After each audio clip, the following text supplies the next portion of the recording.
మేము చేసే వీడియోస్ మీ మొబైల్కి నోటిఫికేషన్గా రావాలంటే మా ఛానల్ని సబ్స్క్రైబ్ చేసుకొని పక్కనే ఉన్న బెల్ ఐకాన్ని యాక్టివేట్ చేసుకోండి.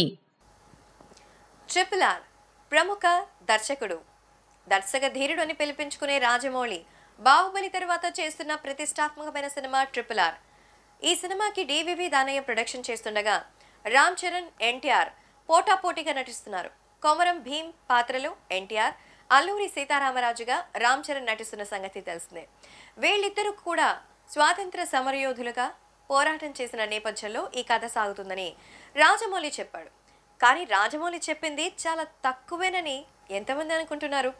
నిజమే, ఎందుకంటే సినిమా గురించి పూర్తిగా చెప్తే అందులో రాజమౌళి పనితనం ఏముంటుంది?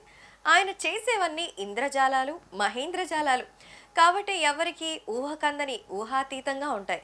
ఇప్పుడు ట్రిపుల్ ఆర్లో కూడా అంతే. ప్రస్తుతం మనం కొన్ని నెలలుగా, యాక్చువల్గా చెప్పాలంటే గత సంవత్సరంగా ట్రిపుల్ ఆర్ అని చెప్పుకుంటున్నాం. RRR అంటే రాజమౌళి, రామారావు, రామ్ చరణ్. కానీ ఈ సినిమాకి టైటిల్ ఇదేనంటూ ఇప్పుడు ఒక వార్త అన్అఫీషియల్గా వస్తోంది. కానీ తొందరలోనే ఇదే అఫీషియల్ అంటున్నారు. ఇంతకీ ట్రిపుల్ ఆర్ అసలు పేరేంటో తెలుసా? రామ రౌద్ర రిషితం. పేరు చాలా గ్రాంధికంగా అనిపిస్తోంది కదా. రామ రౌద్ర రిషితం అన్న టైటిల్ని ట్రిపుల్ ఆర్కి అబ్రివేషన్గా పెట్టబోతున్నారు.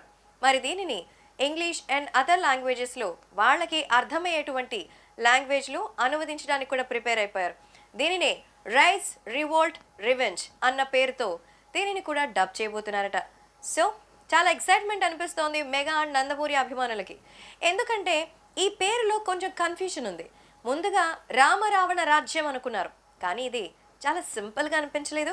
అందుకే ఇప్పుడు రామరౌద్ర రిషితం అన్నారు, అలాగే రైజ్, రివోల్ట్, రివెంజ్ అంటున్నారు. మరి ఇది అఫీషియల్గా అనౌన్స్ చేయడానికి ఎంతో సమయం లేకపోలేదని, విజయదశమి కానుకగా ఇలా చెప్పబోతున్నారంటూ ఓ టాక్ అయితే వినిపిస్తోంది. అలాగే కొమరం భీం జయంతి సందర్భంగా అక్టోబర్ 22న ఎన్టీఆర్ మనకు ముఖ్యంగా కొమరం భీం లుక్లో పోస్టర్ని కూడా రిలీజ్ చేయబోతున్నట్టు తెలుస్తోంది. సో ఈ రెండిటి స్పెషల్ డేట్స్ గురించి ఎగ్జైటింగ్గా వెయిట్ చేసేద్దాం.